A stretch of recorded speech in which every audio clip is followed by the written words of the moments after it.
رشتہ داری کو توڑ رہے ہیں.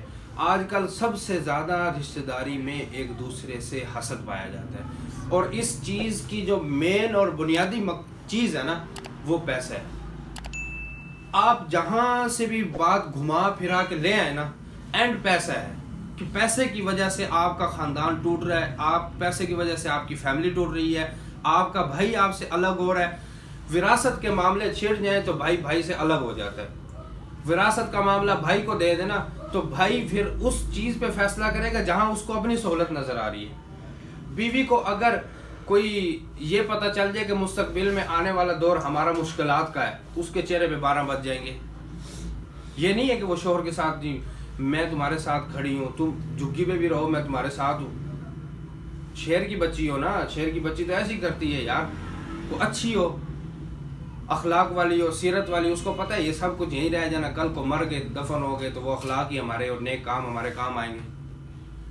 ماں کے سامنے البتہ کہ اگر ایسی چیز بھی ہے آپ کو میں بتاؤں, ماں باپ اگر آپ جوان ہو چکے ہو اور گھر میں فارغ ہو, کچھ بھی نہیں کر رہے, ویلے ٹھنگے بیٹھے ہوئے, اس وقت اگر آپ کما نہیں رہے تو ماں باپ کو بھی آپ اچھے نہیں لگنے لگو گے. یہ میری بات آپ لکھ لو. یہ بھائی ماوی بیٹھا ہوا ہے, اس کو اگر یہ دکان چھوڑ کے 4 دن گھر بیٹھ جائے نا تو ماں نے بھی کہنا ہے بیٹا کدھر کام پہ جاؤ. تو یہ آج آ کے دنیا کہاں گھوم رہی ہے, پیسے کے پیچھے. تو یہ چیز ہے پیسہ. آپ کو میں بات بتاتا ہوں, کل نا میں وہاں تھا اسپتال, سول اسپتال, عصر کے وقت میرے پاؤں کے نیچے سے نا زمین نکل گئی ایک دم. سول اسپتال ماوی صاحب میں گیا, وہ مولی محسن صاحب اس کو چھوڑنے گیا تھا. میں ایمرجنسی کے پاس کھڑا ہی تھا کہ ایک دم ایمبولینس ہے 112, اس سے انہوں نے 6-7 سال کا بچہ ہاتھ میں لیا ہوا اور سیدھا بھاگتے ہوئے ایمرجنسی میں, اور اسی گاڑی سے ایک اور لاش نکلی, اس کا بچے کا باپ تھا, اور اس کو اسٹریچر پہ اس کو کہاں لے گئے, سیدھا ایمرجنسی میں لے گئے.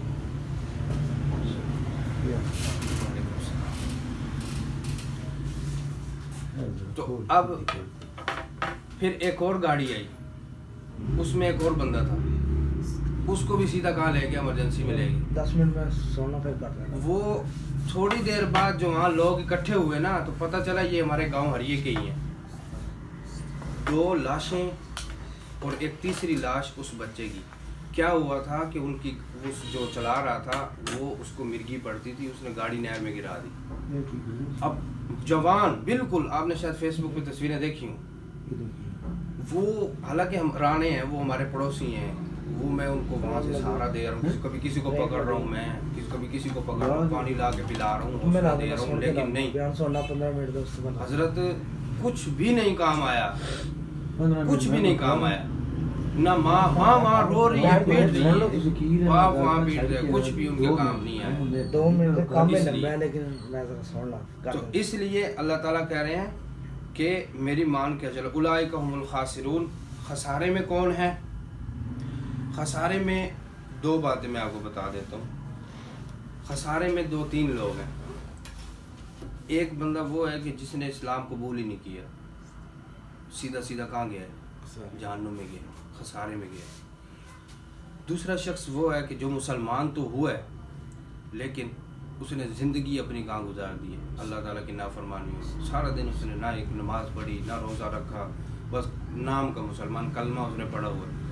تو وہ اس کو اللہ تعالیٰ جہنم میں ڈالیں گے, اللہ تعالیٰ سب کو بچائیں. تو کیا کریں گے, اس کی دھلائی ہوگی. وہ جو میں نے کل حدیث آپ کو بتائی تھی. ایک یہ بندہ خسارے میں ہے. تیسرا بندہ کون سا خسارے میں ہے, یہ بہت اہم چیز ہے. تیسرا بندہ وہ خسارے میں ہے کہ جس نے اسلام قبول کیا, ساری زندگی اس نے اللہ تعالیٰ کی فرما برداری میں گزار دی, ساری زندگی اس نے کوئی گناہ نہیں کیا, لیکن مرتے ہوئے اس سے کیا ہوا, ایسا کلمہ منہ سے نکل گیا کہ سارا اسلام ہی اس کا جاتا رہا اور کافر ہو کر مر گیا اور جہنم میں چلا.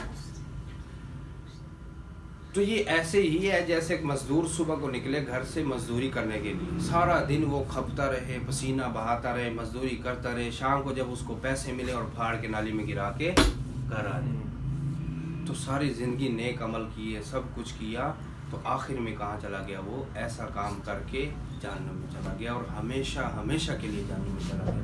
اسی لیے تو حدیث ہے کہ آپ صلی اللہ علیہ وسلم نے فرمایا انما الاعمال بالخواتیم، کہ انسان کا خاتمہ اچھا ہونا چاہیے۔ ساری زندگی کفر کیا، آخر میں کلمہ پڑھ لیا، خاتمہ کہاں ہو رہا ہے؟ کتنا پیارا خاتمہ، کلمے پہ ہو رہا ہے، جنت میں چلا گیا۔ ساری زندگی نیک اعمال کیے، آخر میں کیا کیا؟ کوئی ایسا جملہ بول دیا کہ جہنم میں چلا گیا۔ تو ان چیزوں کا بھی ہمیں احتیاط کرنی چاہیے۔ تو اللہ تعالیٰ ہمارا ایمان بھی محفوظ رکھے، اور اسلام پر ہمیں کیا ایمان پر موت دے۔